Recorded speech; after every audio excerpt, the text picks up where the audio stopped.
My fucking nightmare. What if it's a connect today? No, it's just stopped working altogether.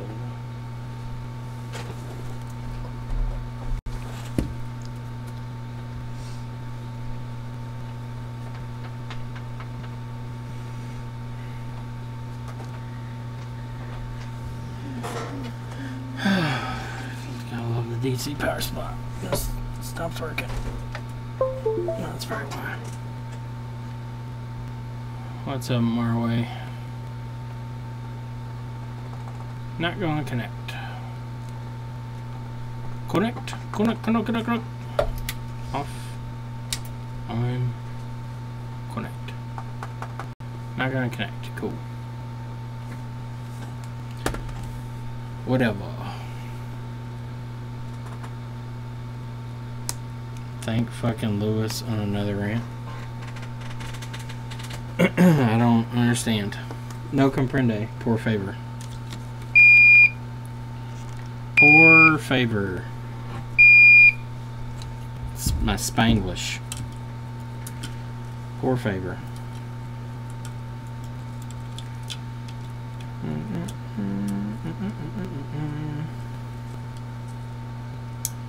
What's up, Freddie? What's up, Paul? Hug you? No, I'm good.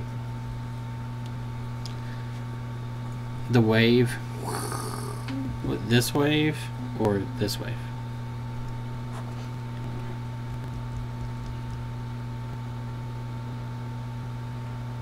Paul's here. Paul's neither here nor there. Paul is an enigma wrapped in a mystery.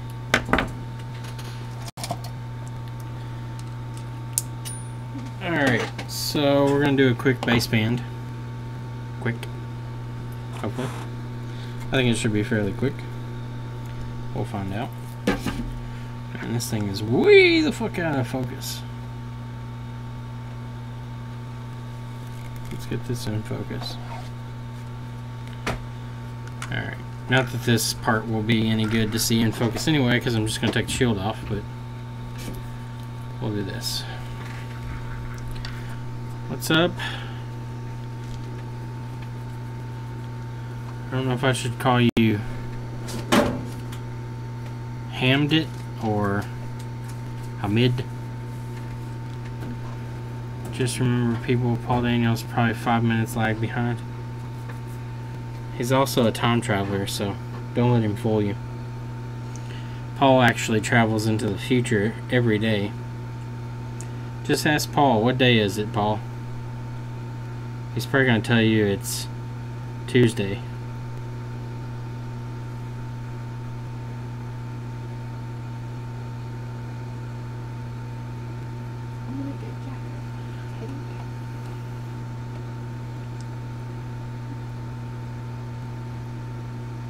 Okay, so we're just heating this shield up until it comes loose. See? Time travelers. We have time travelers in our chat. You gotta watch out for those time travelers. Alright, so got our shield off. It's 2035.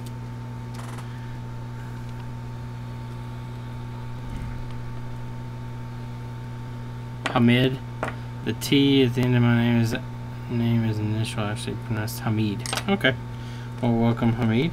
Thank you for the explanation. Well, looks like we hit a chip down there. I'll have to reposition that one. So we'll do that first.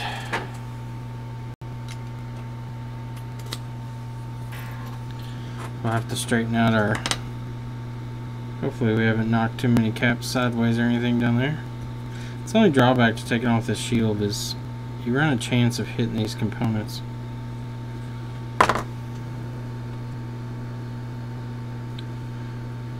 Because you have to get the shield so hot, and then everything underneath of it usually melts with it. And then when the shield comes off, it tends to twist and hit things and cause all kinds of issues. Alright, so we got a bunch of components in there. I'm going to have to pull a test board to see where those go. Hopefully we got a 6 Plus here that already has the shielding taken off. We do indeed. So that's good. So we can be comparative here. So we have 2 caps, a 3rd cap, and a horizontal filter. The filter's there. Looks like just 2 caps got moved. So it's this cap here and this cap here. So if I keep from seizing. Woo!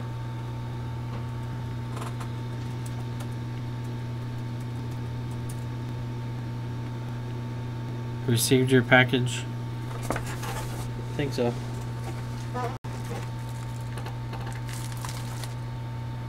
Is this your package? I don't know. Where's the package coming from? Alright, so we're going to move this cap back over.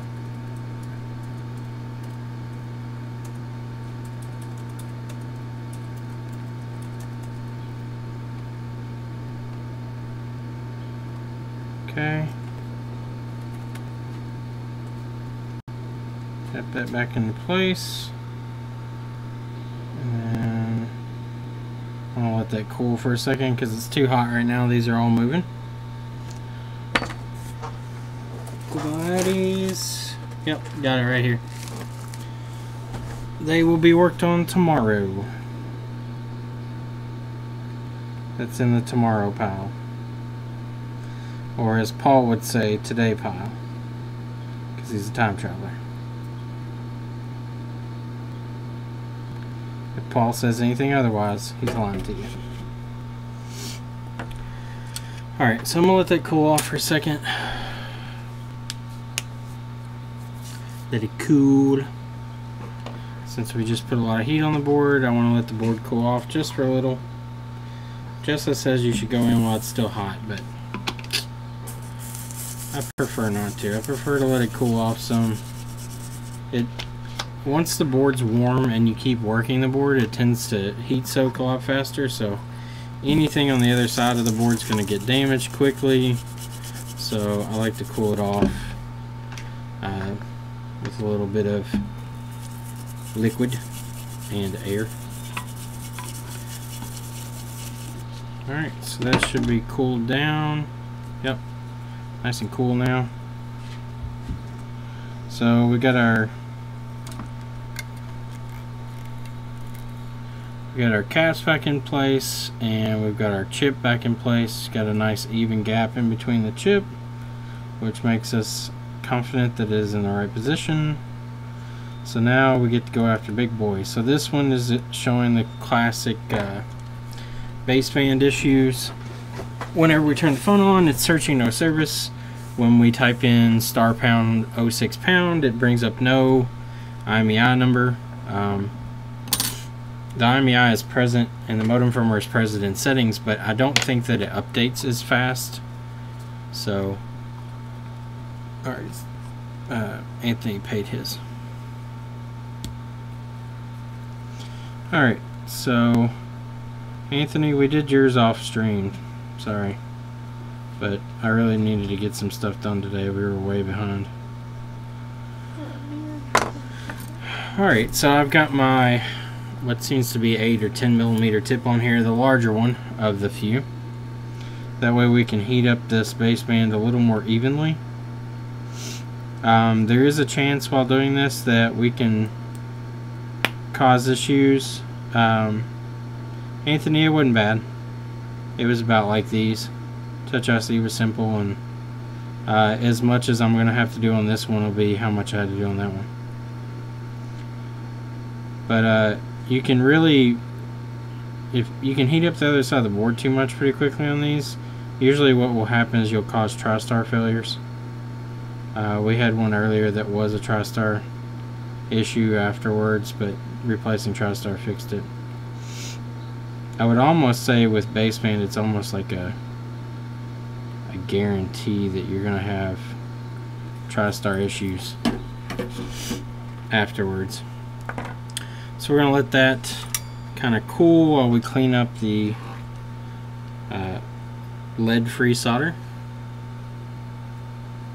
What's up, Mark? You know, working day by day, doing things, stuffing things. I feel like it's been forever since I've streamed.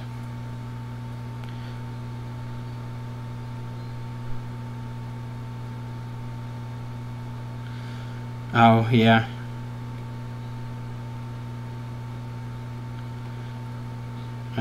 It probably is the most expensive thing. It's two repairs that we normally, well, I mean, we don't charge any like crazy amount for them. But those are two of probably the tougher repairs for general repair purposes on these phones. CPU, I think, would be the other thing that would be a little harder to do. And I hope to get, we've got some cool stuff on the way. I'm not going to talk about it. Paul knows what it is, but we've got some really cool stuff on the way that's hopefully going to make CPU work a little easier. More so to do with SD-RAM issues than it is CPU directly. But hopefully the new equipment stuff will help us out with SD-RAM shorts to where we don't have to reball CPU and we can put new SD-RAM on it without causing too much fuss.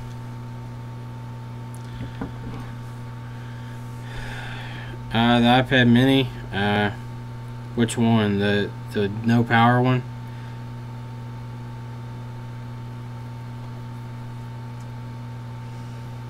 Yeah, Anthony, it's a CNC machine. The no power iPad mini, I put 3 PMICs on it and it still won't turn on. It doesn't make any sense to me. Like, it tries to turn on and the Apple logo will come up, but the backlight's not turning on and it won't boot up. It just boot loops. I got it to turn on one time. Like, it charged up, it was working perfectly, and then I unplugged it from the charger, and after I did that, it just stopped. It will not boot up properly.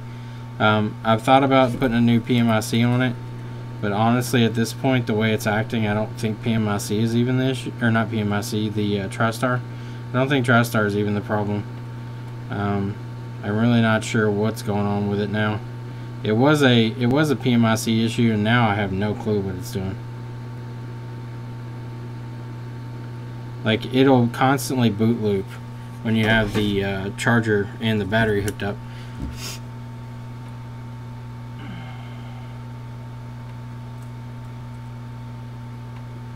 Shit, jumpers and shit everywhere.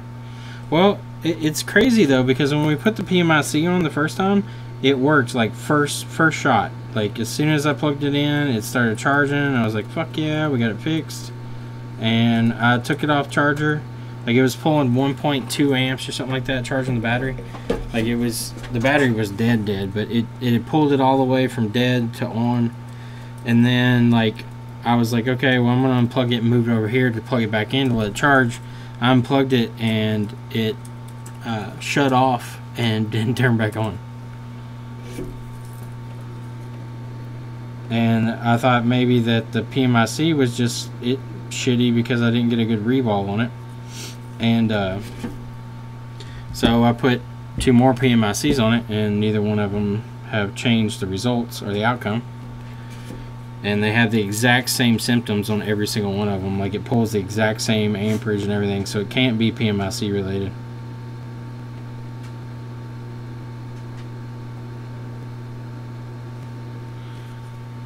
Alright, let's see here.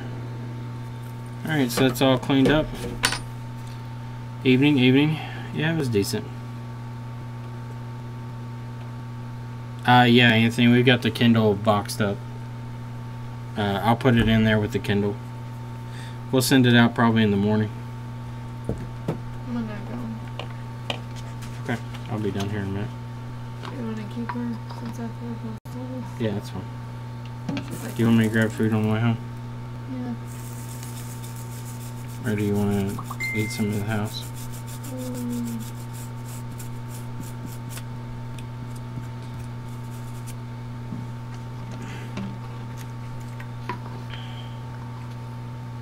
Give me an RV segment. Huh? An RV segment. Okay, same thing you always get. I'm gonna skip it too. Okay. Deep music price for this service. Normally just depends on if you're a business or if you're an individual. Businesses, we normally charge about $100. For individuals, usually walk-in we charge more, but if it's all mail-in, I'd probably do $100 on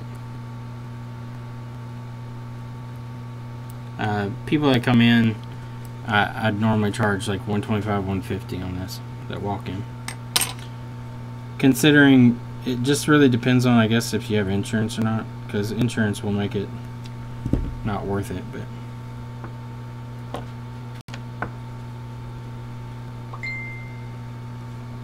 yeah, there's a lot of things they need to fix, Chuck, on the YouTube app in general. Alright, so these two pads here are the common ones that have issues. This one here is the data pad. This one's GPS sync line. The GPS sync line, I'm not sure if it honestly is a problem.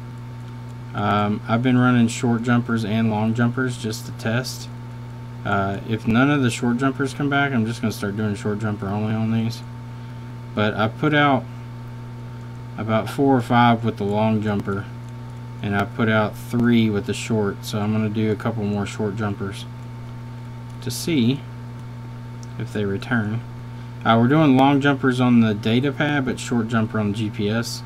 I don't know that the GPS sync line is causing any problems. That's why I kind of want to test this and see.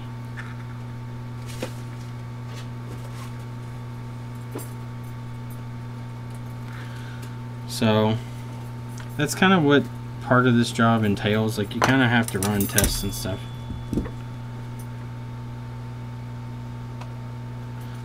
We warranty him for 3 months.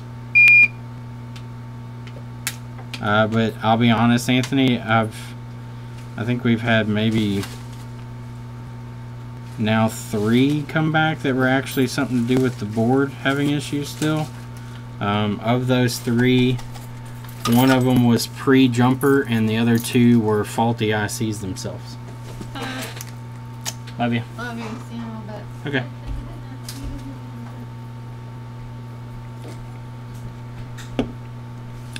What's up, Christopher?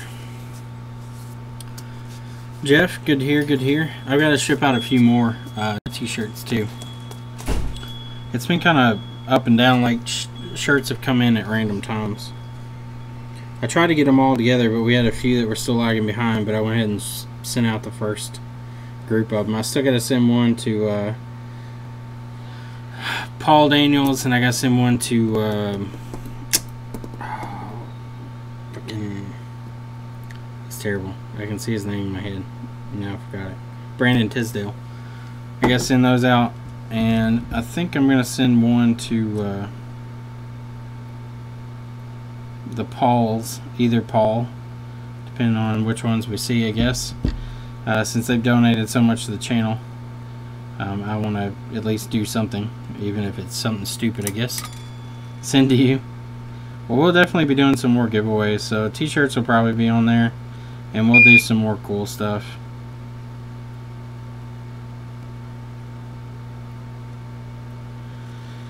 Alright, so we got that little jumper made. So what I did is I just bridged from the via over to the pad. So we're going to cut that one loose and then break it off. Alright, and now we need to rubber dong giveaway. Okay, Anthony, do you want to be entered on that one, Anthony, or no? There's some new additions that came out. Ashley showed me all the new stuff that they came out with. They've got some... The purple dildo that we sent to Lewis is now blue. So, but if you would like that, we can enter you in the rubber dong giveaway.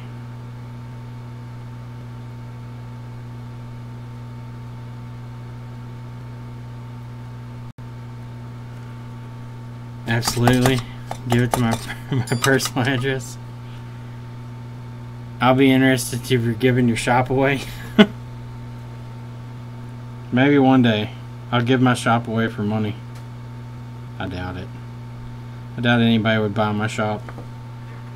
You can't really buy knowledge, I guess. I guess you can if you get training, but speaking of training, I'm hoping if we finally hear something from the realtor back about the you need some water, Tina? I don't know if I have any, girl. We'll go in a minute, okay? Bidding starts at 50 cents. How big is the dildo? I don't know. Big. Big enough to satisfy?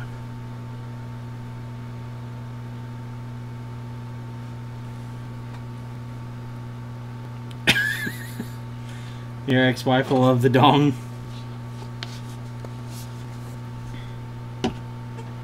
Alright, so now that we've got our jumpers made, we need to flip this over. This long jumper has to run through the board to the back side. So what we're going to do is we're going to flip it over, and we're going to hold the board down on this side.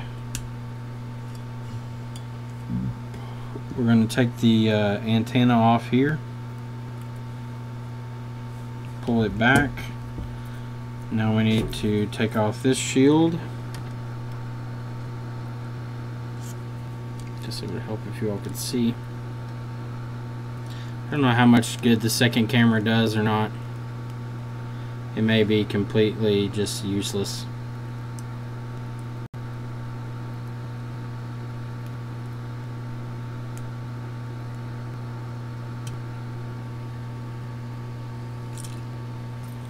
Okay, we got the shield off. Gonna sit it off to the side. So, TriStar here can easily be fucked with, as you can see, since it's so close to where we're working, just on the opposite side. What was I gonna say about teaching? Oh, we're waiting on the realtor to get back to us. We're looking at another place to open a second store, but I'm hoping that if the second store has enough space, we can set up a couple little training spots. So if anybody would be interested in coming in and learning, we'll try to start offering some teaching stuff. I'm still not sure what exactly I would want to teach or anything like that, because this work is more than just technique. It's more than just replace this chip, this will fix it, blah blah blah. Like there's a level of thinking that's involved with these things, and I'm trying to think of how I'd want to set that up, because you have to be able to diagnose things, and diagnosing it's more than just replace this chip and see if it works, which sometimes it can be. I mean, you may not be able to tell exactly if that's your problem, and the only option would be to replace it and see what happens, but there are some diagnostic stuff that I'm not sure if you could honestly learn all of that in a few days. Some of that stuff I feel like it takes a little time to kind of gather and understand, and I feel like if I taught a class I wouldn't want to promise too much. I can promise you I can teach you like general diagnostic stuff on how to read boards and how to tell if there's a short on something or anything like that. It's just, there's some stuff though, like you have to use your brain. You have to think about the problem. You have to think about what the possible solutions would be. And not saying that people couldn't learn, but I don't know if I could promise like, hey, if you come to this course, you'll know how to fucking diagnose this. So I've taught a few people, but those people at the same time also kind of had a general understanding of what I was talking about without me doing a whole lot, because they were already in the field. So that's the one thing I worry about, and it may be an unwarranted worry, but based on what I've seen with Jessa, like there is some situations where you may run into somebody that just they don't get the concept, and then you have to know how to teach that person. And I don't know if I'm necessarily the best teacher or not. I hope that these videos help, but that doesn't mean that they are perfect in any way.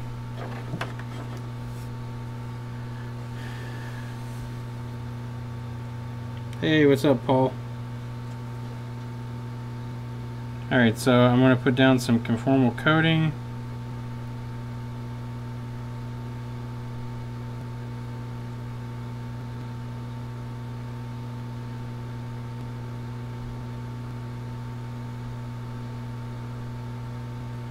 Alright, so we got our coating down. Now we're going to cure that just to hold that line in place.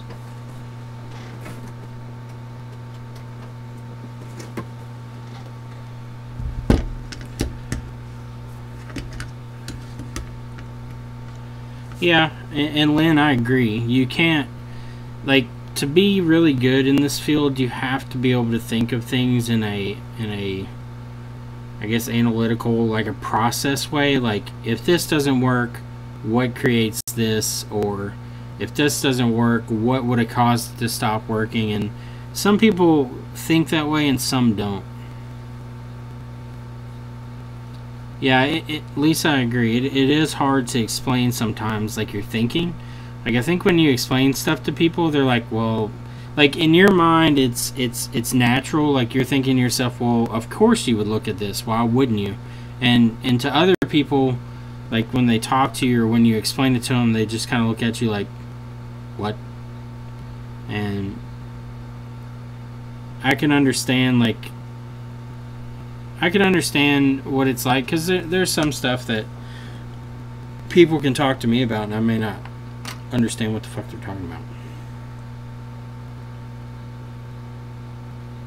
Yeah, Paul Daniels, it's right. I mean, a lot of diagnostic work becomes, it's just something that you know. It's not something that you're actively really thinking about. It's just in the back of your mind. It's like, I mean, if backlight's not working, obviously we need to look at backlight first. And then in my mind, so to kind of explain, like, the way I think, when a phone comes in and they say it's got no backlight, my first thing is plug it in and see what it does. So a lot of them we see that say no backlight, it's actually no image. And you have to think of it, the no image means you're not going to have backlight. So you need to solve that issue first. Or if it is actually no backlight, first thing I do, check for shorts. Because if there's a short, you know there's a problem. So if I check it and there is a short, I know, hey, it could be a capacitor. It could be water damage, could be something like that, it could be a bad IC, anything along those lines. Okay, we got a short. If there's no short, I think, well, okay, so there's two possibilities here. The filter's bad, and there's no connection between the chip and the FPC, or something with the FPC's messed up, somewhere in that area.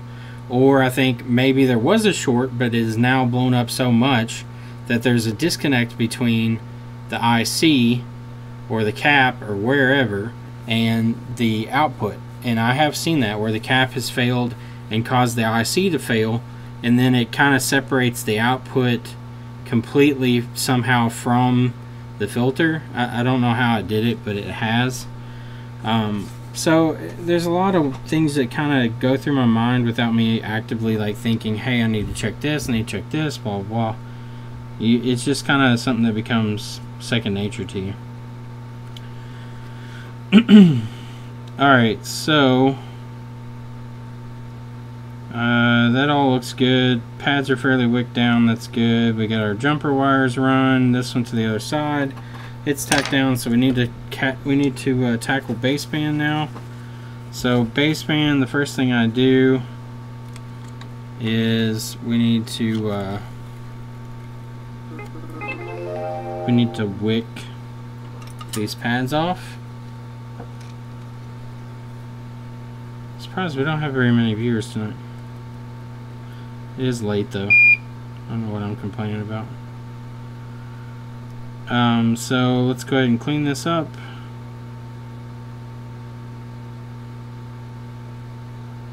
Okay, so the pads are wicked. We're going to let it cool for a second, then we're going to clean the chip off.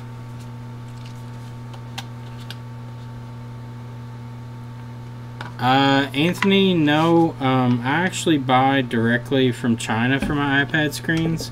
We buy the highest quality we can buy, and as far as like when you see listings that say OEM, like the ones we get from China, if they're not as close to OEM as you can get, I would be shocked. Like the quality is amazing. Like the screens are super flexible. They don't crack easily. Like I've taken some of the really cheap ones and like you bend them, they will pop instantly. The really good ones we have, like I can really bend the screen and it won't break. The backings have the gold. I guess it's the traces, and the actual digitizer has gold look to them instead of the silver. Everything comes pre-taped off. Like everything's taped off. Like the flexes are taped off. It comes with the Hall effect sensor on it. It comes with the home button on it. It comes with all the taping on it. The tape on it's good quality. Now they come with adhesive on them also, but we add adhesive to the framing and to the screen. Well, it's on the screen, but we add it to the frame too. Even with a clean frame, I've noticed that some of them really don't stick that well. So we've been putting down Tessa on the frame, and then that adhesive bond between the Tessa and the screen. And then once we put them in a vacuum bag and pull them down tight, once we put them together, it is hard to get them apart. Like it is nuts how strong that bond is. So, alright, so we got our new 3D stencils. I showed them off a couple streams ago, but that's the back side. They're cut in, and then the front side they're square punched. They're really nice. I highly recommend them. They're fairly close fit. Like the IC is not perfect. Like it's got a little wiggle room, but very, very little. It's a really tight fit.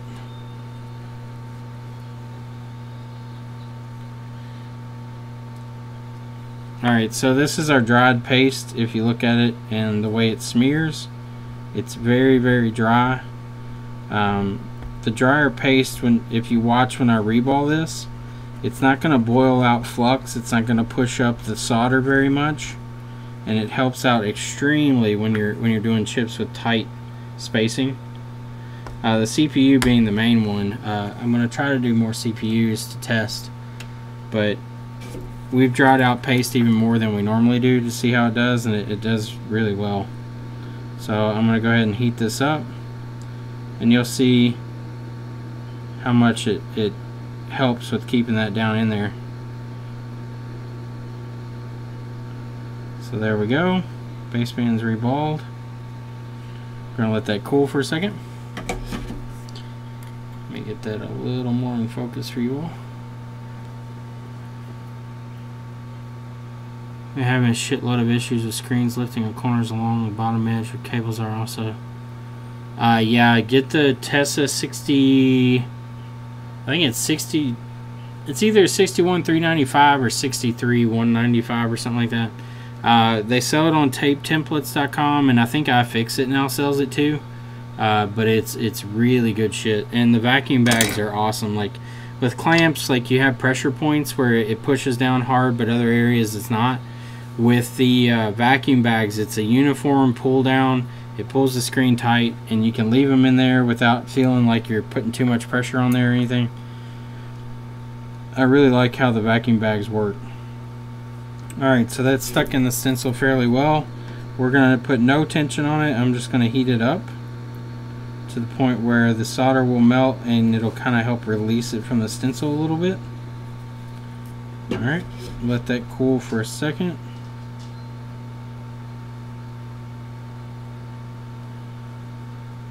Alright, let's see if it's ready to go. Yep, there it goes. So it's out. Now we're going to add just a little bit of flux to help this just shape up the reball a little bit. Yeah, we haven't had problems with screens lifting ever since we went to the Tessa tape with the vacuum bags. Like, we have not had any problems with it. Like, literally, people that bring iPads back to us, if we have some type of issue or something, We had an iPad 2 that we put on. Actually, no, excuse me, iPad Mini 2 that we put on, and it was on there for just a couple days, and they brought it back because the Wi-Fi was a little weak. And we opened it up, and the antenna looked fine. There was no rips in it, but we went ahead and replaced it anyway. They ended up fixing it. But taking that thing back apart was pretty difficult. Like, you have to make sure that you don't crack the glass if you have to salvage it. Alright, so let's go ahead and clean up the baseband IC here. This is your baseband CPU. There's also a baseband PMU, which is the PMIC for baseband. Alright, so if you look at that, we got a nice even reball. You can look down the side of the chip there and see all those tiny solder balls. Looks good. So we need to add some flux. We don't want to add a crazy amount. If you do, the chip will have a tendency to want to float. You want enough flux that it can move around some, but you don't want so much that it's just like moving all over the fucking board, which occasionally has happened to me and it sucks. Alright, so we're just going to hold the IC kind of in place where we think it should be. And we're going to heat it up until we see the flux start to boil out some. Okay, flux is boiling out. Take our heat away.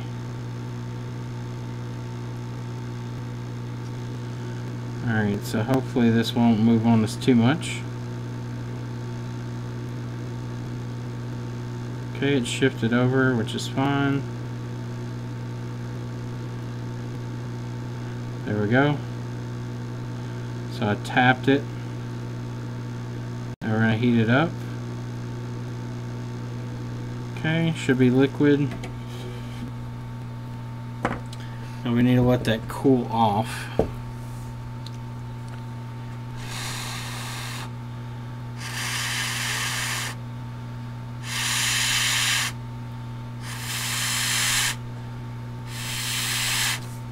Alright, so I'm going to hit this with a little acetone just to help cool it down a little faster and help dissolve some of that flux that may be under the IC. So to tell if your baseband has been laid down properly, we need to go ahead and test for shorts, because it's very easy to get shorts. So we'll test all these caps around baseband.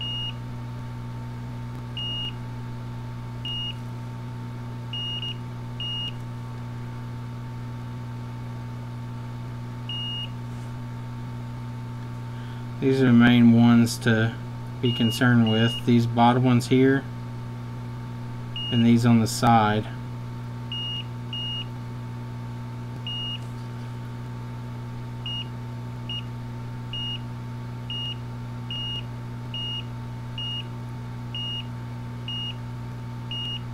Alright, so everybody reads good. Nobody's shorted out, so that means we should have a good reball under baseband. So there's our wire coming through. Now we need to tack down our antenna here. I think that antenna has to do with GPS, but just to make sure, we'll go ahead and tack it down. Now we're going to test for signal. I tested this one beforehand. It did have no signal. I switched it in airplane mode a few times just to make sure. It would immediately go searching no signal, and then coming out of airplane mode it would immediately go to no service. So this one is a very good candidate to it, and we dialed star pound 06 pound, and we had no IMEI information. So we will retest and see if the IMEI information shows up. And we will also see if we have a signal, because that is the actual test that we need to see.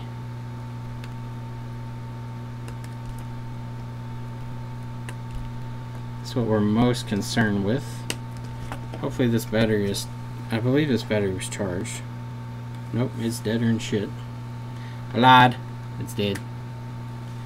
As soon as I hit the power button, it came up with the, please charge me, I'm dead. So we will use our jumper cables of doom. Okay. Which I'm sure will come loose at some point while we're testing this. So we'll bring our camera around.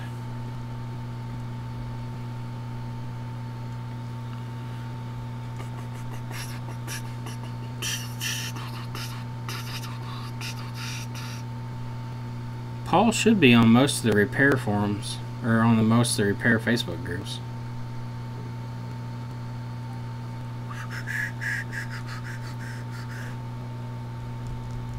Alright, should be about ready. Yep, there we go. So we're at searching. Let's see if we go to service here in a second.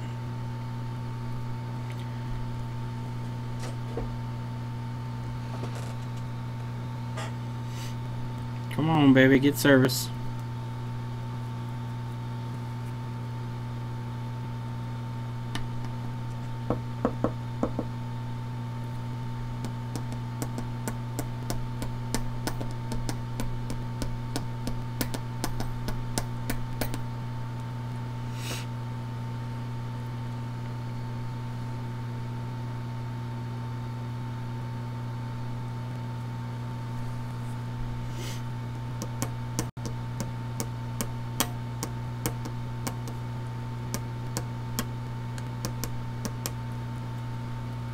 Let's go in and make sure we have a modem firmware, because that could tell us, yeah, modem firmware is there.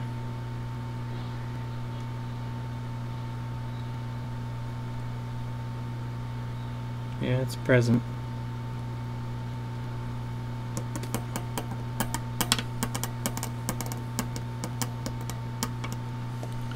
Well, let's see. Is it going to pull service? Right now it is still saying searching.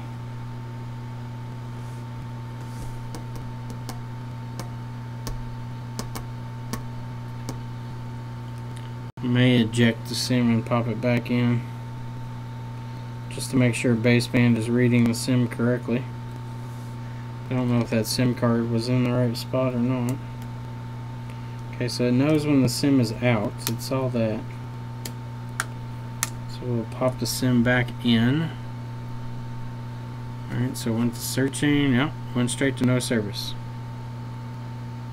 So I'm fairly confident in the baseband reball.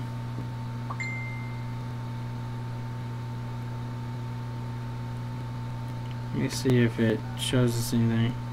It still doesn't show us an IMEI number though. Well, let's take it back out and do another reflow on the baseband just to make sure it took to all those pads.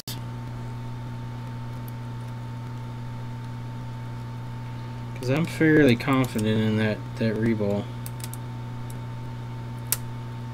It's always, it's funny, like every single one. I did 2 basebands today, no problem, and I do one on stream, and of course it doesn't work.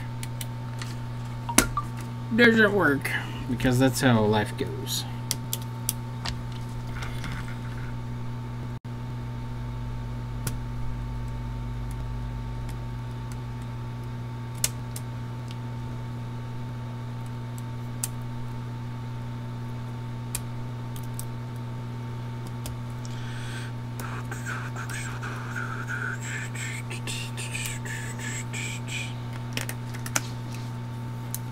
I'm going to pull that chip that I knocked.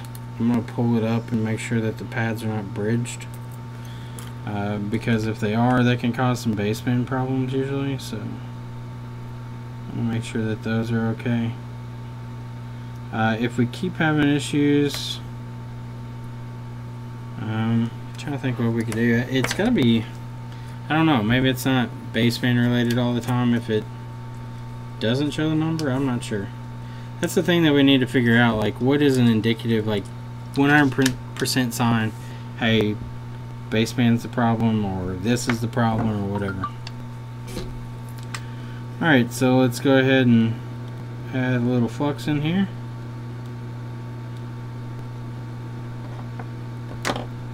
Okay.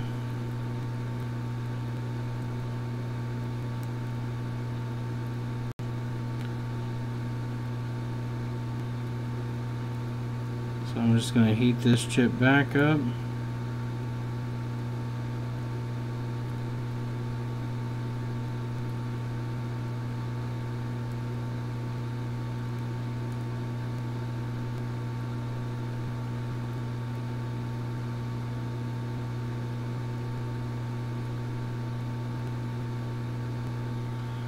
Okay, I mean, I know that's melted. There's no way it's not.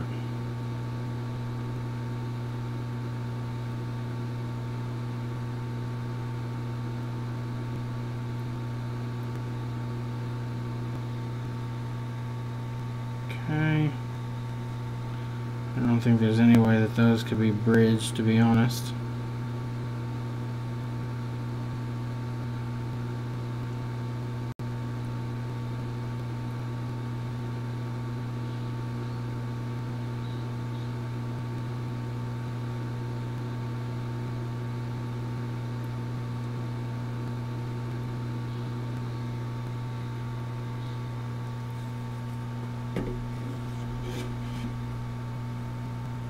Switching IC looks okay.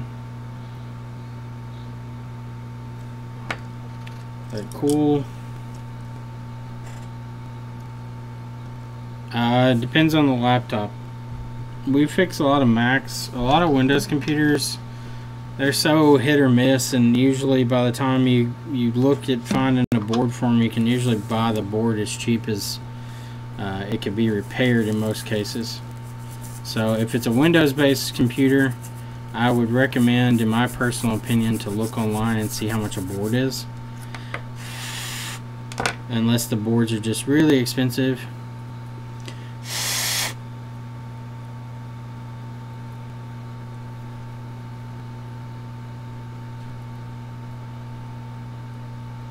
Oh yeah, I know they have underfill. I've already seen some of them our way.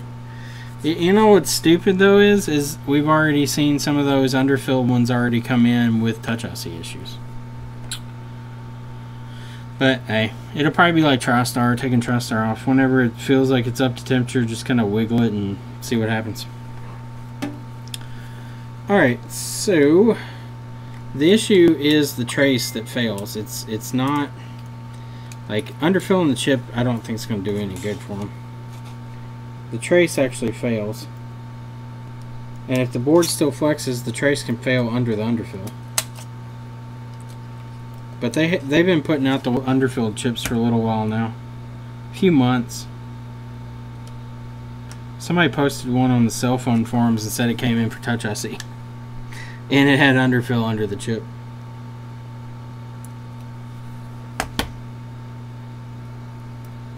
I haven't personally seen any yet, but I suspect I will. Yeah, the reason that if you go look at the 6 board versus the 6 Plus, and you look at the actual trace for the M1 pad, the 6 rarely has the flashing bar issues, because if you look at the 6, it goes straight to a via, like directly next to the pad. Like, it's not the same board layout.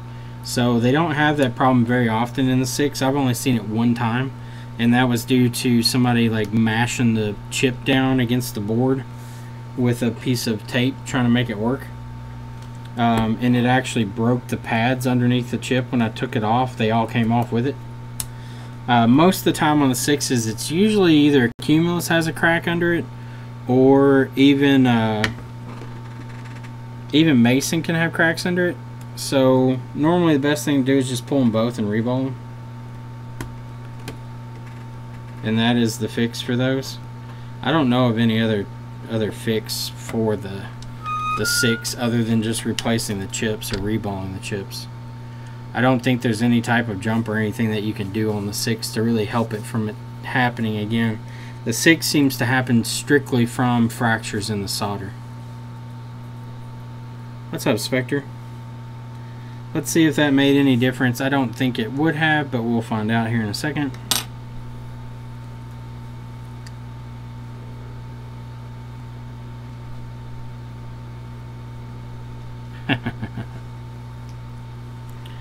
Alright, so let's see if the camera will focus. Focus! Let's unlock the phone. So far it doesn't look promising, but we'll find out.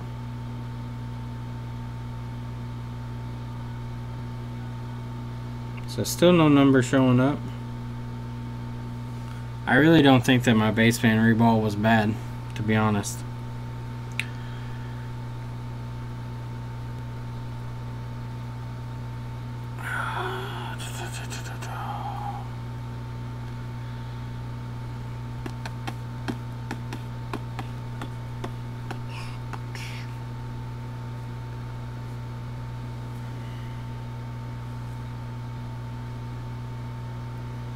This may be one of those phones that we end up replacing a bunch of chips just to figure out what it is. I guess I can pull baseband off and reball it again and see what happens. But like I said, I really don't think that that's the problem. I don't want to spend too much time on this one tonight anyway. I'd really like to go home.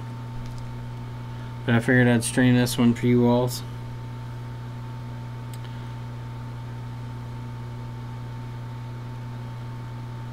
Like, I know that it's got to be good on the reball, because if it's not, the modem firmware won't show up. Like, if you get the reball incorrect, the modem firmware down here will be gone. Like, it just won't be there at all. And I'm fairly confident that that reball is good, so there's a chance that this one could be maybe a transceiver IC. I don't know if I have too many left. I've scavenged them on most of my boards. I'll have to order some probably soon. I've been pulling them off iPhone 6 boards. But even those, I don't have very many left. I got a few.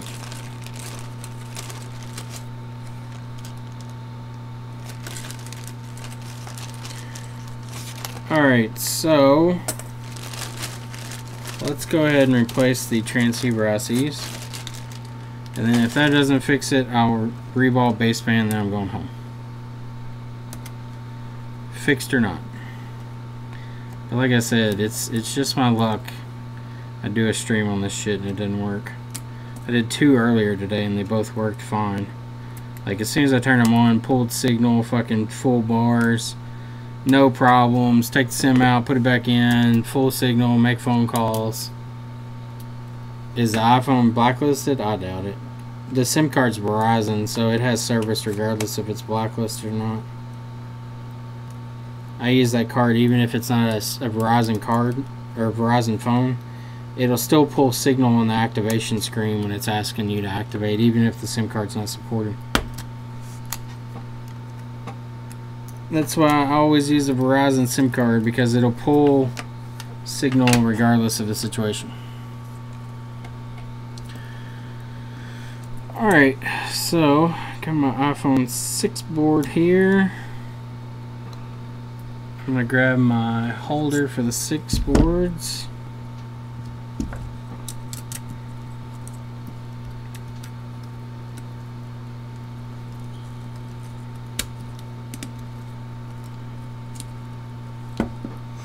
What's up, Mohammed?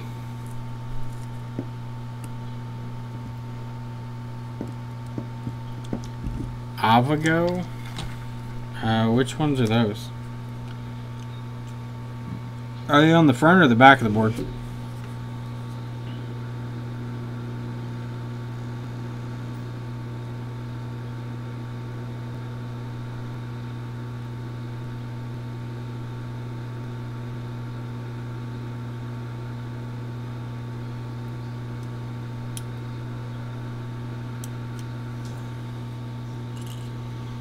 Okay, so that's off.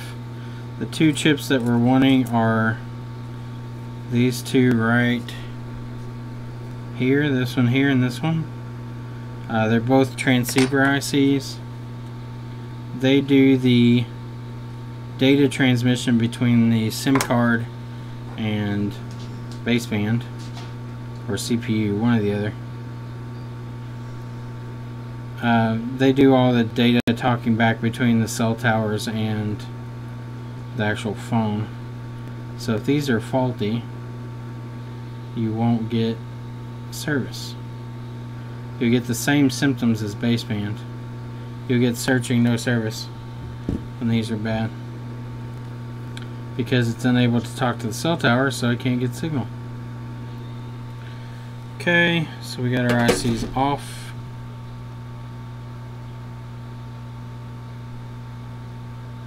Front below baseband. I'm talking about these here, like these ICs. These ICs are the actual. Those are the frequency. Those are like the band chips, like 2G, 3G, CD or CDMA. Well, CDMA is not really band, but well, yeah, it is. It's Evo or whatever the fuck it is. But those do all your cell signal, like your different bands. Could the problem be the SIM card tray? I highly doubt it. I guess theoretically it could, but I doubt it. SIM tray usually is pretty robust. It takes a lot to make it not work. Alright, so we got our two ICs. We need to reball them and then take them off of our 6+ board. So I'm going to set one off to the side for now and do the larger one. This one came off fairly clean, which is good. Makes my life easier. I got one of the 6+s working again. The other one I gave up on. I have no idea what's causing it. It's still looping. It's still doing the same thing. One of them we got working by literally just throwing it in the ultrasonic and letting it sit in there and run for the normal amount of time that we run water damaged phones through, and dried it out, and it worked. We did the same thing with this other one that was looping, dried it out, doesn't work. So I'm at a loss as to why it's doing what it's doing.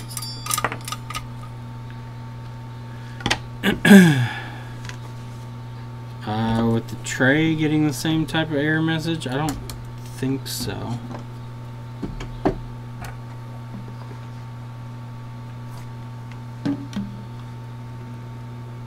But we can check the tray. I'll look at it. The tray is fairly simple. I mean, it's either connected or not connected. There's only a few pins on it, so it's not an overly complicated thing. Alright, so let's see, how does this sit? Sits like this, I think. Yep, there we go. So it's lined up now. We're going to take our dried paste again.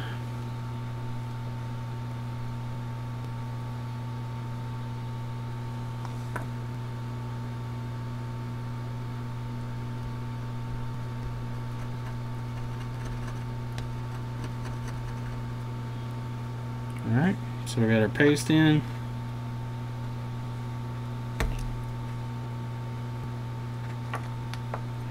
Now we're going to turn our airspeed down just a little bit for the reflow.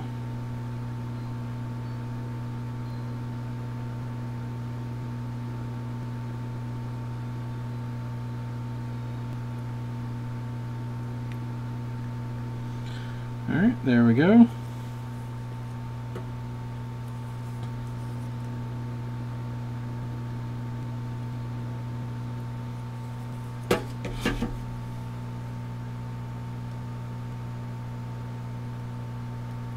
Surprisingly, those aren't square punch, which is kind of odd.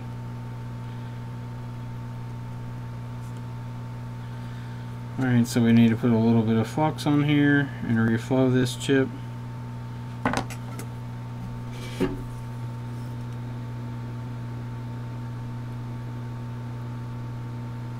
Alright. Chip has been reflowed.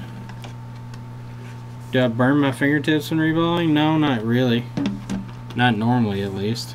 Sometimes they can get warm, but it's very rare that my fingers even get warm.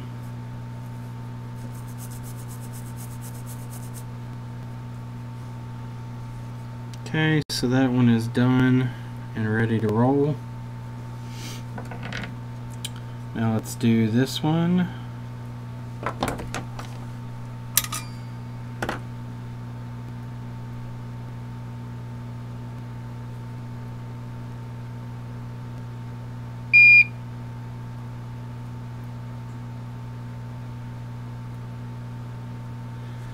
Okay. Clean it up.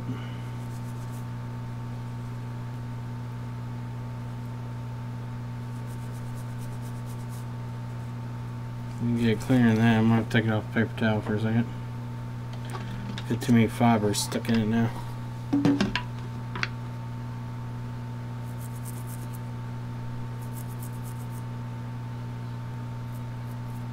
Alright, there we go.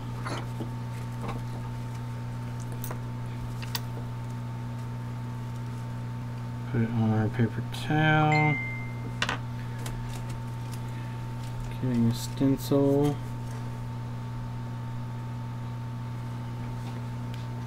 Okay, so it should be this one here. Yep, there we go. Let's see if I got enough on the...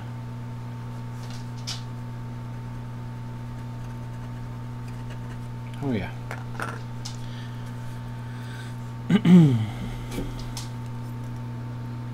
Alright, so let's heat it up.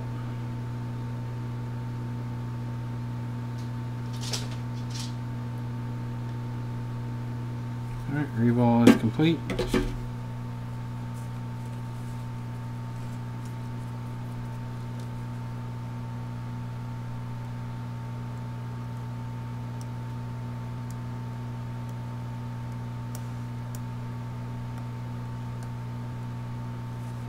Okay, I saw the chip move, so it should be good.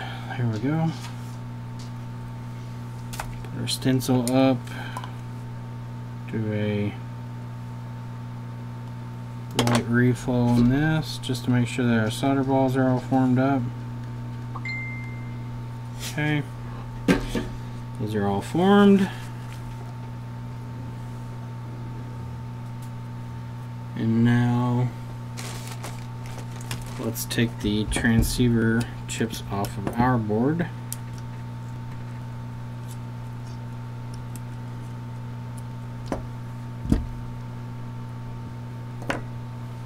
So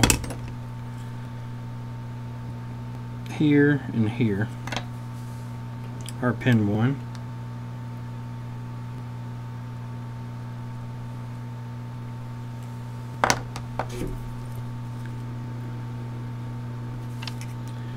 Crank up our air speed a little bit just to help get these off quicker.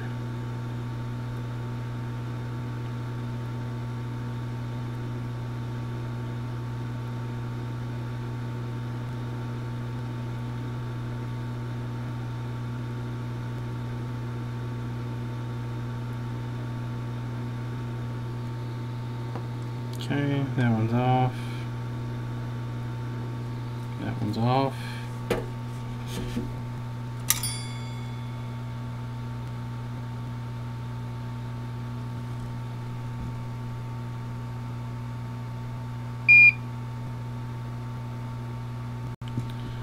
Motherfucker, where did you come from? I hate when chips come off like that.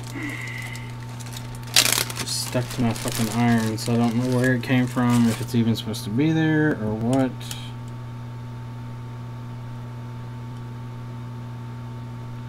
This one's got more caps on it than that one does. So, Mr. Capacitor, I'm just going to have to remove you and hope that you're not that important. Sorry.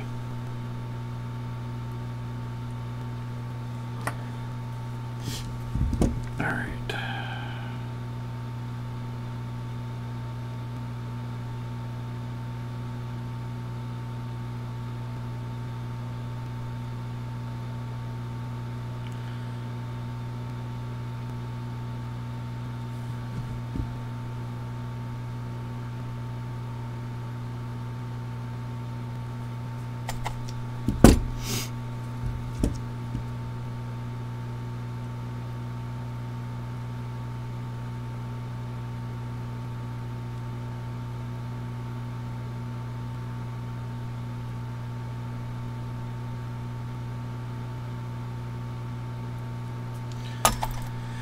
Alright, let's put our chips on now.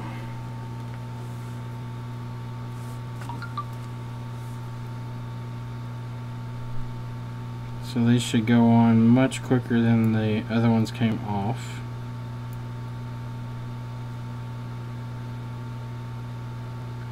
Since we're now rocking with leaded solder.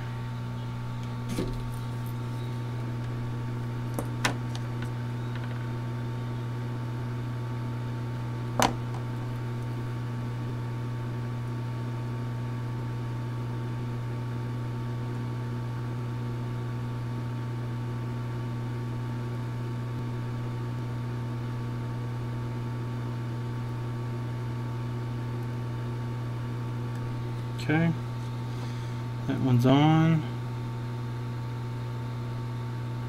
My eyesight's pretty good. I have contacts, but I can see close up fine. I don't have any problems with objects close up. I can't see stuff very far away, but with my contacts I have almost 20/20 vision. Okay, so this one goes like this. So I'm going to heat it up for a second, add some flux.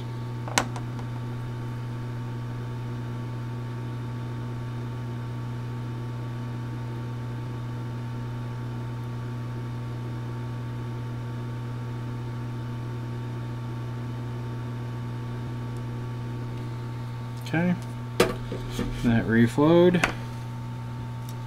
Let that cool for a second.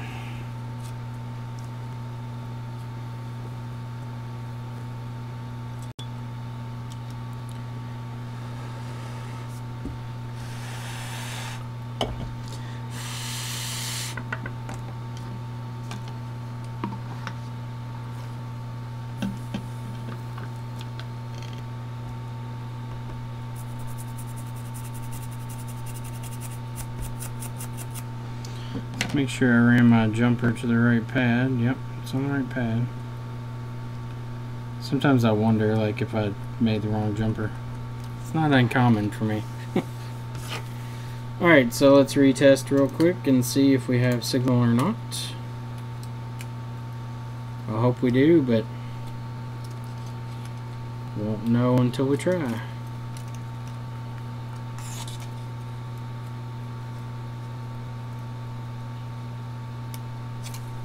If this is a baseband problem, I honestly will be surprised. Just from the fact of how baseband's acting, it just doesn't seem like it's baseband. And it's also interesting that you don't get any IMEI information when you dial *#06, although I have not tried that with one working, so I really need to test that, if that's a common symptom. That's just what I've seen people saying, hey, test it this way, you'll know. So I have tested them beforehand, but I haven't tested them after, because usually when I get signal, I just, like, okay, I got signal. And no need to test anything else now.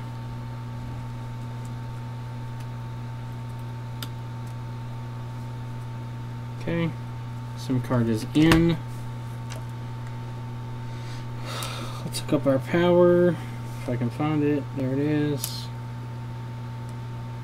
Let's see if we've fucked TriStar or not. Or maybe created another short.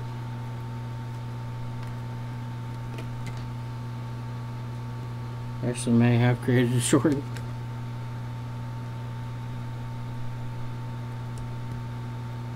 Yeah, we got a short now. Alright. So where have we created our short?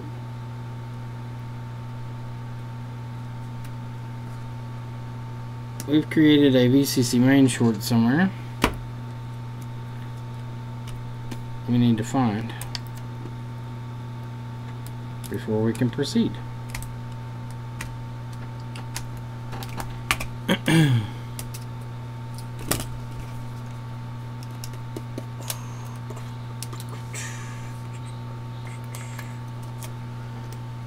Man, goes from a quick fucking job to goddamn fucking hair pulling now. That's what I hate. Like, I'm just gonna start recording every baseband I do, and then I'm gonna put all those up, and then when the one I do on live stream is not gonna fucking work. So I can be like, oh look here, I got a bunch that do work. Alright, let me check my orientation is correct on my ICs. I don't think I have any shorts there. Let me see if I have like a capacitor or something bridged. Nothing's bridged there, nothing's bridged there. Everything looks good there. Everything looks good here. All good here. Dirty, but looks good there. It's got to be something with these two ICs, because that's the only thing we've changed. So, you saw a cap move when reballing? I mean, there's a possibility. I'm going to remove this IC here, because this one didn't sit down exactly right when I messed with it the first time. It took a long time for it to drop. So there's a chance that we have a short underneath this IC. We definitely have a giant solder squish out there, which does not look right. Let's see if we still have VCC main short.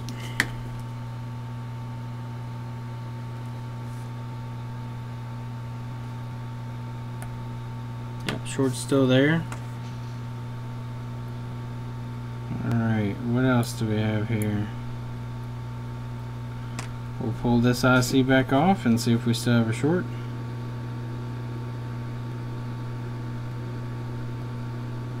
It's a giant solder ball. I don't like how that looks at all.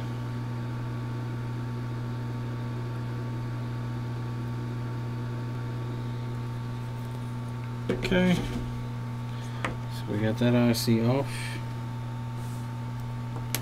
See if our short still exists. Short still exists, so it's not either of those. So what did we cause? What did we hit? What did we move? What did we short out? Who's the culprit? Why? Why are you the culprit?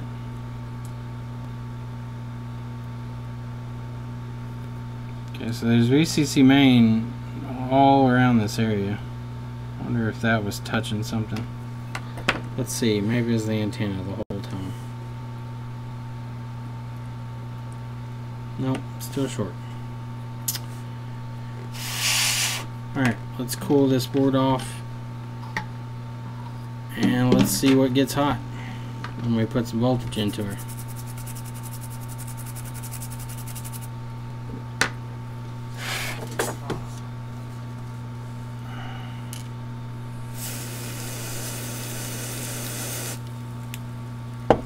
Who's getting hot? I know the battery MOSFET's going to get warm first, most likely.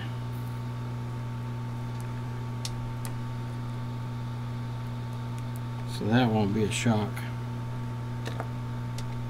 Yeah, battery MOSFET immediately got hot. So I think I might have to remove the battery MOSFET to test and see who down the line is shorted. Let's just generally warm up the board first.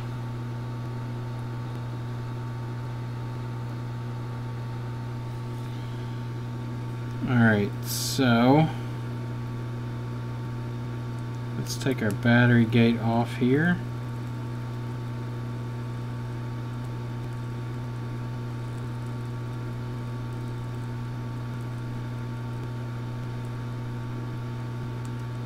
Okay.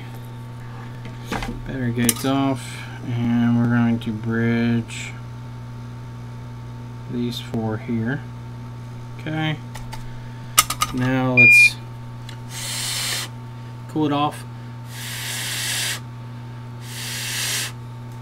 Lisa, I took the cap completely out though. I would think that if it was part of the issue that we wouldn't have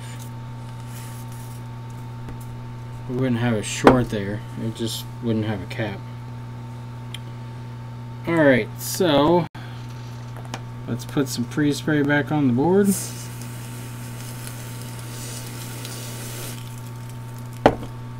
We're going to zoom out for full effect. We're going to see who gets hot. don't think a missing cap will cause short either. Now there are plenty of caps over here underfilled, so that's a good possibility one of those is fucked. Alright, here we go. Contact.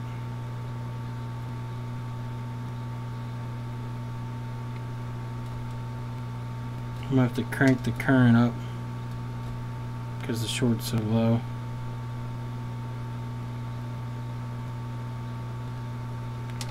Alright, so we're getting general board melt with that. Try that again, let it cool, and then we'll drop some voltage back in there. I'll keep a feel out for some heat up top. I highly doubt we'll have any heat up top, but just to make sure. Yeah, if a cap moves to the wrong spot, possibly cause a short. I doubt it, but. Alright, so voltage is going in.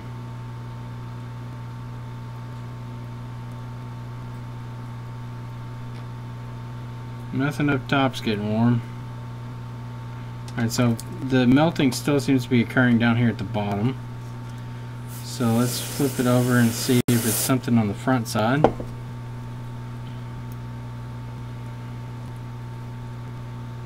Or is it that right there?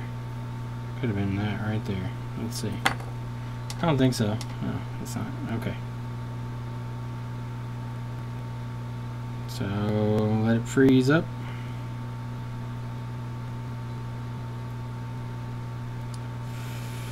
Come on. Alright, and let's inject some voltage.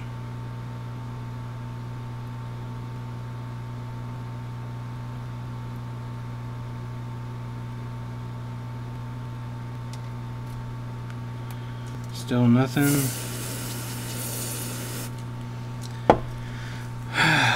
Man, this is gonna suck. So this is a solid VCC main short, but whatever it is not, it's not getting very hot very quick. I can pull the cables off the board. It's not in the cables. I thought maybe it was, but it's not in the cables. I was hoping it was, honestly. We're putting in almost 2.5 amps. Well, we were. Now we are.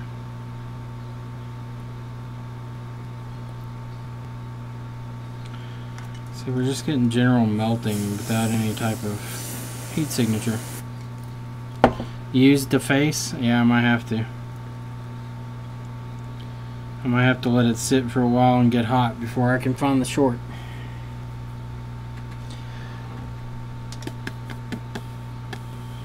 Going up to 3 amp input. Alright, 3 amps. See what happens.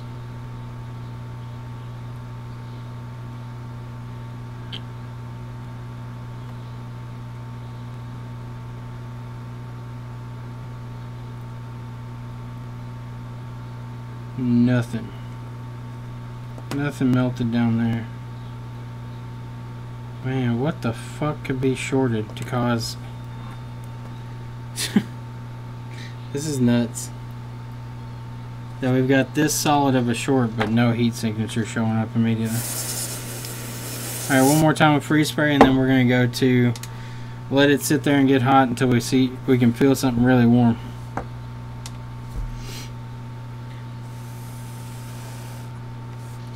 Alright, let's try this again.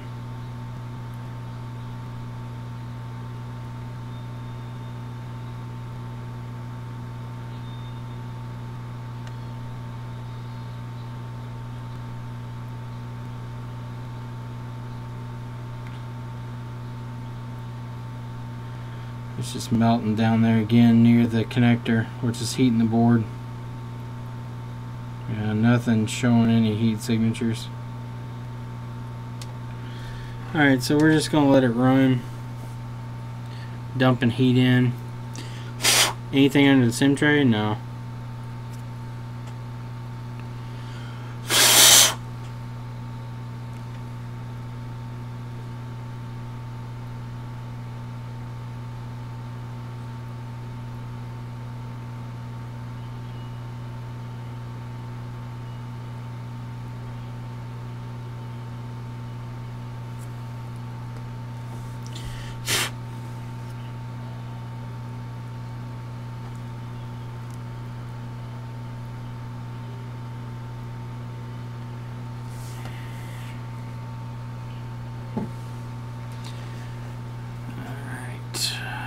So, looks like we get to ban somebody for being ignorant. Just give me 1 second. Sorry, I gotta go over to the YouTube page. I love ignorance, man. 2017 and people still act like it's 1905.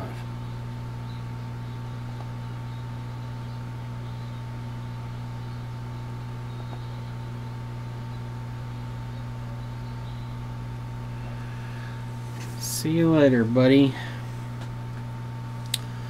I love when we have ignorance in chat.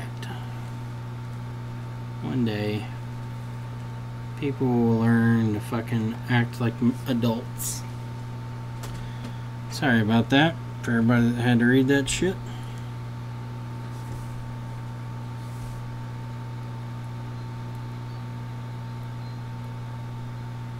No problem.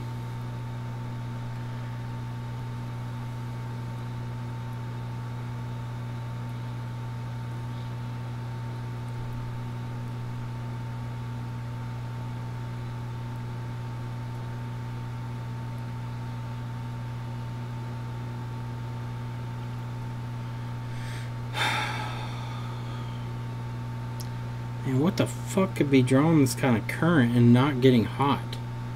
Like, the board is just generally warm. It's not, there's no focal points of heat. I'm drawing almost 3 amps through whatever, or 3 watts through whatever fucking is warm.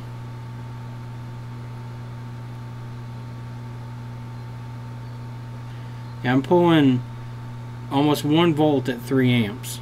And it's not, like, it's just, the whole board's just kind of warm. Like, at the bottom, it's just warm in general.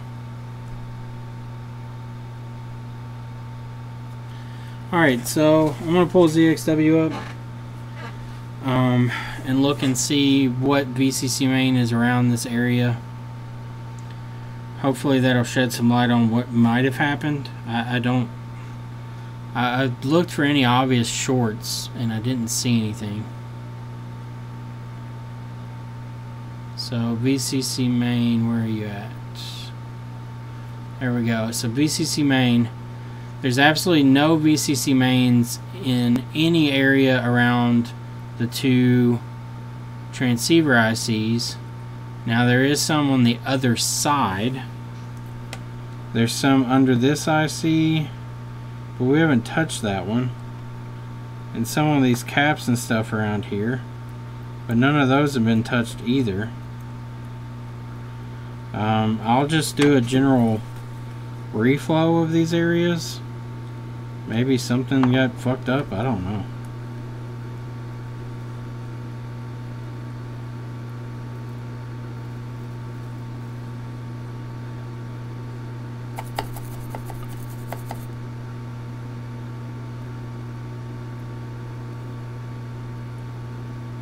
So I'm just going to heat up this area in general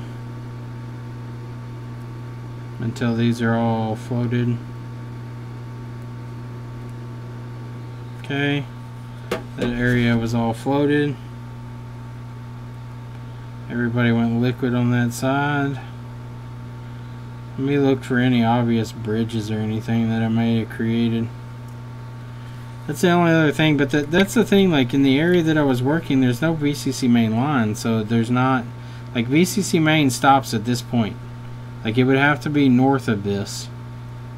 Let's check in here, maybe one of these is bridged somehow or something.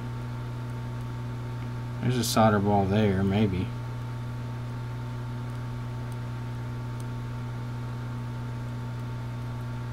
This is the baseband PMIC here.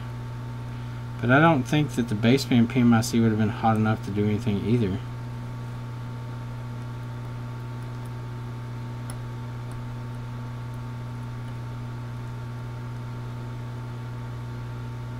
This all looks good. I don't think TriStar is a problem. Tigris didn't really get bumped.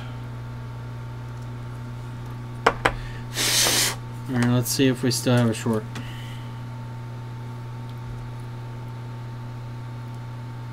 There's no short now. So whatever it was in there. The short's gone now. That didn't make any fucking sense, but okay. I just hooked it up. There's no VCC main short now. So it had to be one of those chips on the front side that got fucked up. Alright, so let's put our chips back on. Our transceiver ICs. Test this out and see if it works.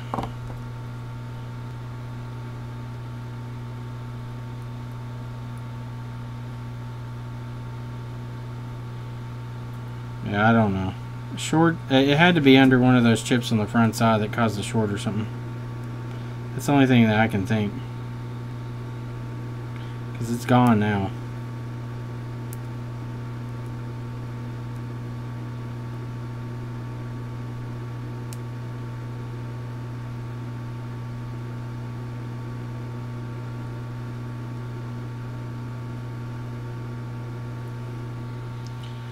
Okay, let that cool.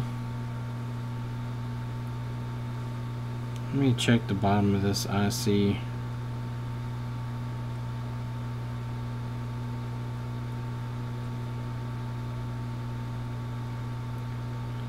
Make sure I oriented this correct.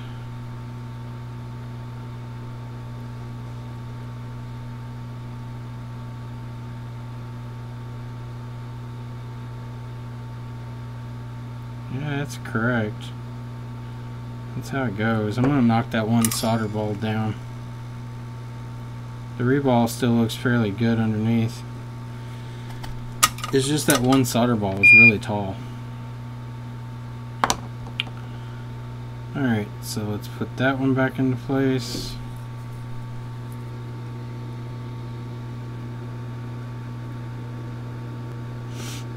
To warm this IC up. Fuck you, short circuit.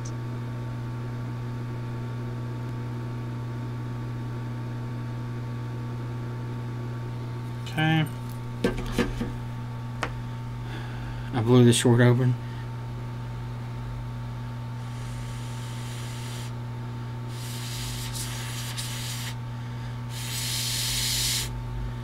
Alright, let's see if we have a short. Hopefully not. Hopefully we're good. Hopefully we can test. Hopefully it works. And then we can go home. Alright, so there's no short. That's good. Let's do another trick for your bag. Just reflow. The ICs, I don't normally reball if I lift them and they come up clean. The only thing I saw wrong with that lift was that one ball was really large, and that could have been just from not cleaning it well enough, so I just went ahead and knocked it back down a little bit to be even with the rest. The underside of the chip looked fine. The reball looked still fairly even and consistent with the other pads. So the solder, when it melts, the weight of the chip actually makes them flatten out into a pumpkin shape. So you don't have to have a crazy, it doesn't have to be like crazy perfectly even, but you want it to be fairly close. That way you know all your solder connections will make their appropriate homes.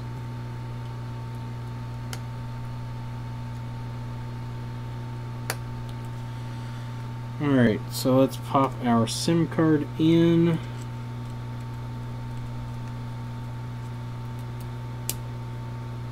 SIM tray looks fine, so I don't think that the SIM tray is causing any issues. Like, it looks like it functions properly. The pins all look like they're in good shape from what I can see. So I don't think that they would be my issue. Like I said, it's really hard to fuck up the SIM tray. Like, it takes quite a bit to fuck up the SIM tray. Alright, so it's booting up again. Now we see if we get service. Hamid, no problem.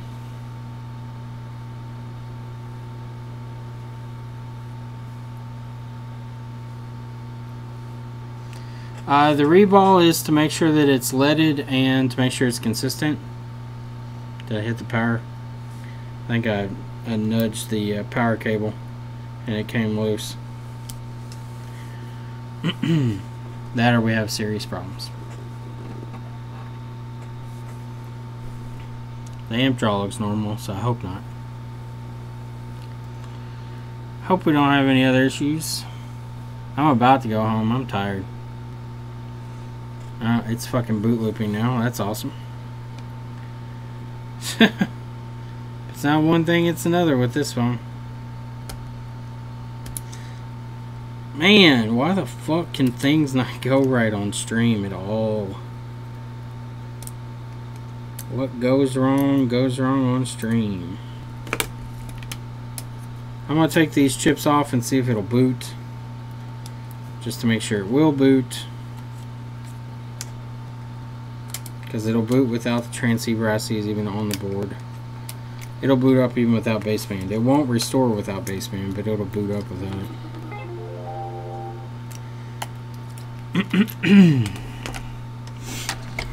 That or I've somehow fucked TriStar. Or it could be that. Could be my fucking cable laying across there. Fuck it. We'll hook it up outside the phone and see if it boots up.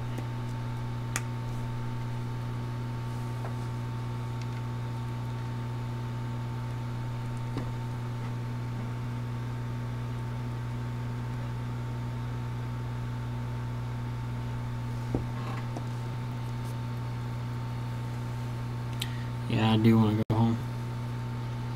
I'd like to see this thing boot back up first before I go home. I'd be happy with that.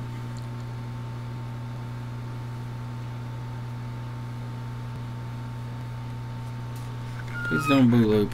Just boot up for me. Still boot looping.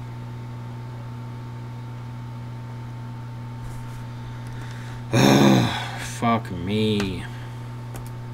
Alright. Gonna remove the transceivers. I know this is good. I know that'll work.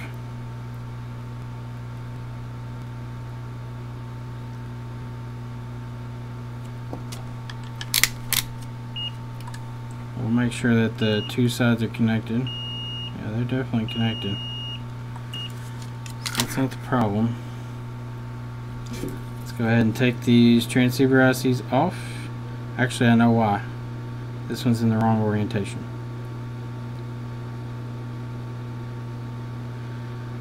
I got this one in the wrong orientation. Because I'm a retard. It goes like this, I'm pretty sure.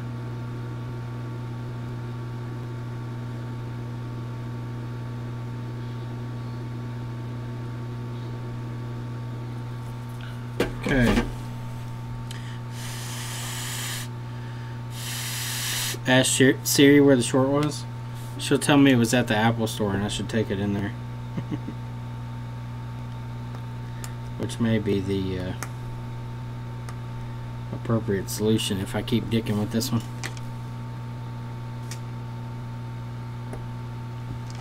Alright, so let's try again. Maybe this time we won't be shorting out baseband or something. And it'll actually boot all the way up. We'll find out. On this edition of Will It Boot? Yeah, it does happen when you're tired. That's true. Or in a rush, which I'm in a rush.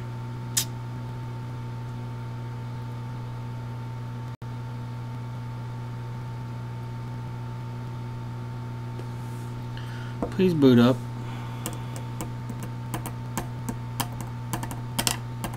There we go. Helps when you put your ICs on the correct direction, right?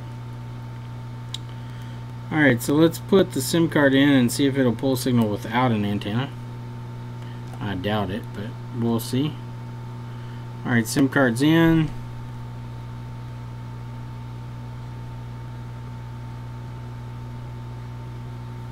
I can hear one of the phones in the back that didn't get turned off is ringing. I don't know if this will have enough signal to pull without the antenna hooked up or not. Let's check and see if all the baseband information is still there. Yeah, everything's still there.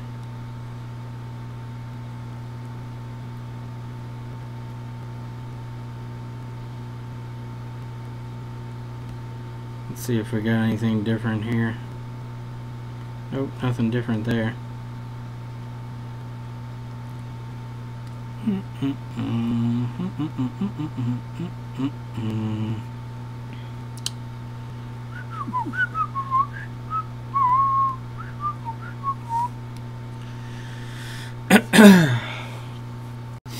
Signal, signal, will you pull it? Probably not, because you don't have a charge port hooked up with the antenna.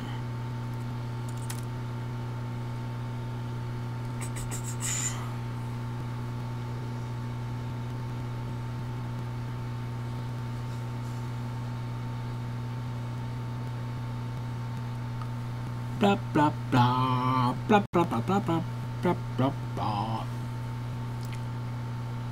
Still says searching.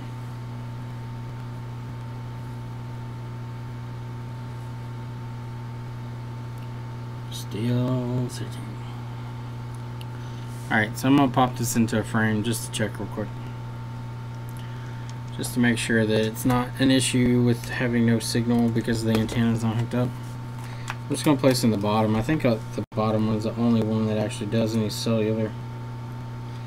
I believe the top one of them is GPS and one of them is Wi-Fi. I know the top one's Wi-Fi. Because if you don't have it plugged in, you can't pick up shit for fucking Wi-Fi options.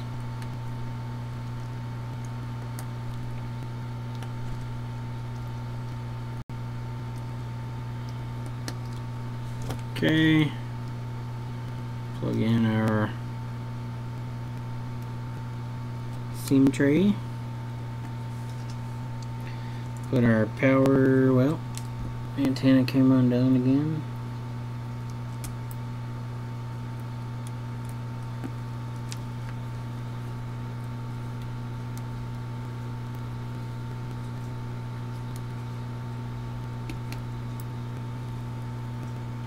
Kenna,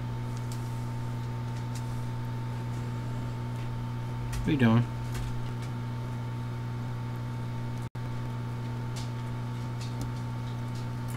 Alright, so let's try and boot this back up again.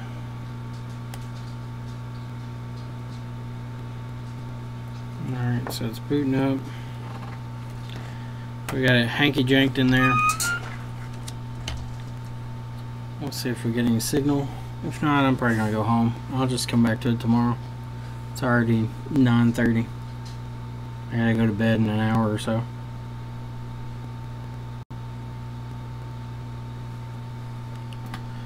Just reball baseband tomorrow if this doesn't work. I'll go back and reball the transceiver ICs too, just to make sure.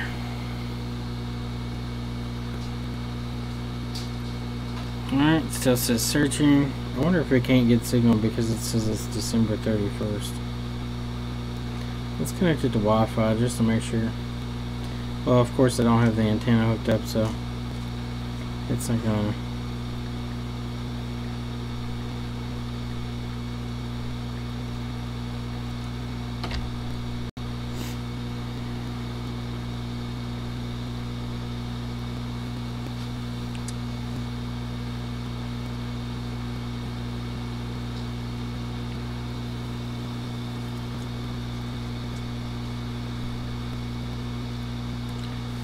Update the time, motherfucker.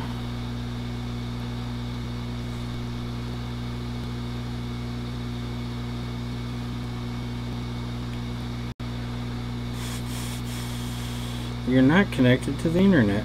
Well, I'm pretty sure my Wi-Fi says I'm connected. Oh, no, it's still searching because I don't have the fucking antenna hooked up. Please connect. Connect.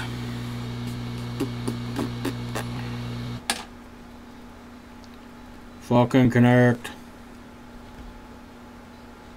Don't make me plug in your antenna, bitch. I'll touch you. I'll give you signal. Or I'll disconnect the battery.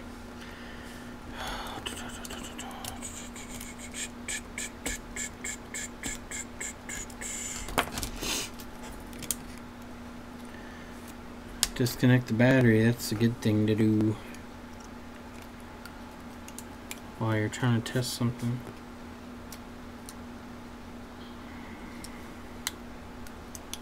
I don't like going home, like not fixing something. It really fucking bothers me. I don't like it's even more frustrating because I know how to fix these, and the fact that I did 2 of them already today with absolutely no problem, and they took like fucking 35-40 minutes a piece to get the jumper ran, to clip the shields, put the baseband back on, all that, plug in the SIM card, fucking signal right away, good to go. And now this motherfucker that I do on stream, I can't make fucking work if I wanted to. And now it's at the end of the day. I should have just fucking went home, but I wanted to stream just to, because I haven't streamed in a few days, and I'm sure people were interested to know what was up. And now I'm gonna go home confused, disheartened. Google unlocks? No, I don't deal with that stuff. You can get the Z3 boxes and stuff and do that shit real easily. I think it's all done through the USB, so like they just upload some piece of software that fucking bypasses it.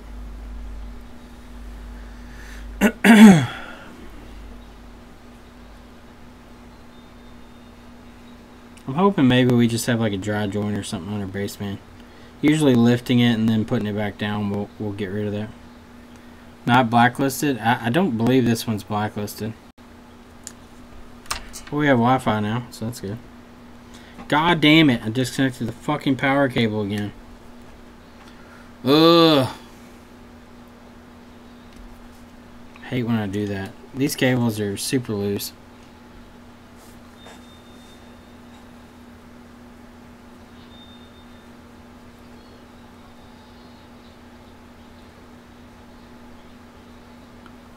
He left.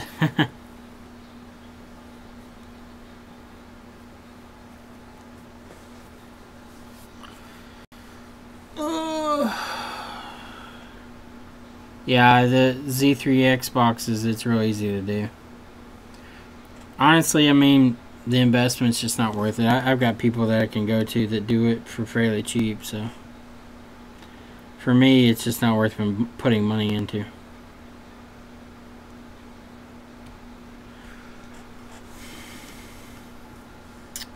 I keep unplugging the fucking power cable. God damn it. God. It's gonna drive me nuts. I feel it. Like as soon as I hit it, it disconnects. I can feel the screen drop down because it pushes the cable. I'm gonna keep my finger under it this time so it doesn't fucking do it. I don't think we're gonna get signal again. I think we still have some issue, so I'm gonna let it sit for like a minute. It should pull signal within 30 seconds.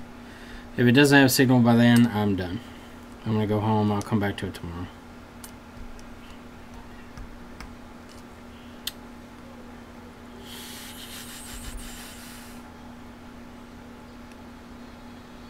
It should have signal, honestly, when it boots up, based on my experiences in the past. Yeah, it went to searching, no service. Now it's doing searching, no service. Carrier settings update. Okay. I did the carrier setting update through Wi-Fi. Turn airplane mode on and off. Let's see, searching. If it says no service.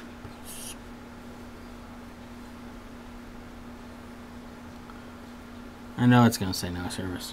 Yep, no service. Alright, so I'm going the fuck home. This one just isn't going to work. Oh, lost phone. Okay, well maybe that's why it doesn't get service. So this phone is in lost phone mode. That's interesting. So I bet this thing's blacklisted. So I'm gonna have to contact the guy that I got this from and see. I don't think I can even get back into this phone now. Nope, now it's passcode locked. What the fuck? That's weird. Like, it didn't have a passcode on it just a second ago, now it does. The passcode was 123456.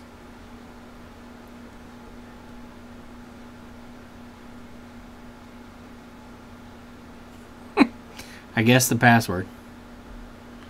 Let's look at the IMEI. So,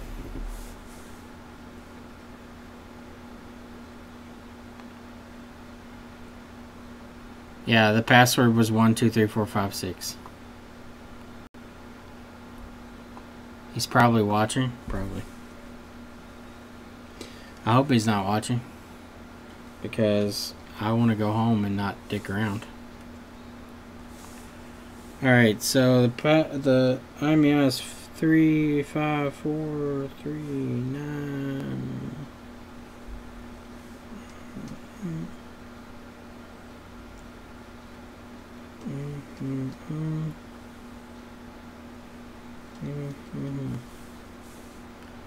Check ESN.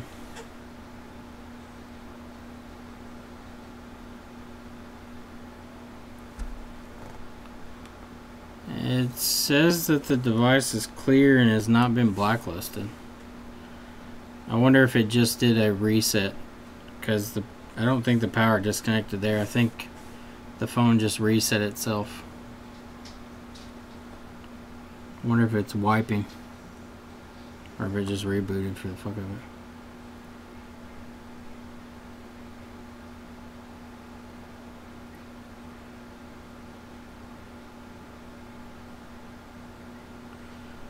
This phone was sent in by one of our companies to... It's supposed to be one of his customers' phones, he said, for searching problem.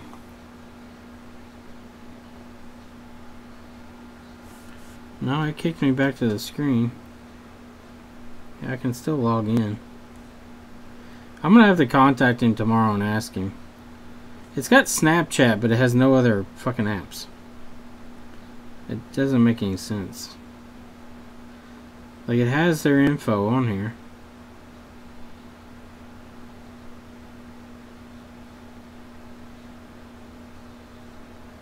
He's got a bunch of iPhones. iPhone 6, 6 Plus, 6 Plus, 7 Plus.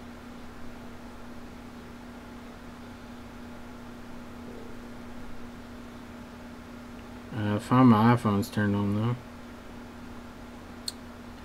I don't know. I don't care. I'm gonna fucking call them in the morning and talk to them. I'm done. Maybe that's the whole reason this fucker wouldn't get signal. Maybe it's been blocked or something. I don't know.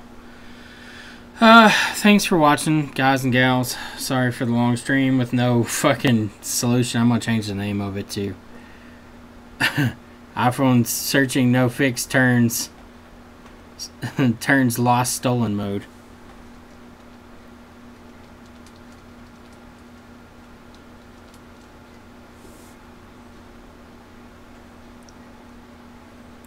Anyway, so you all have a good night, and I will see you all tomorrow. Hopefully we'll get something figured out on this, and then I can dick with it more. If not, I'll send it back. See you all later. Night.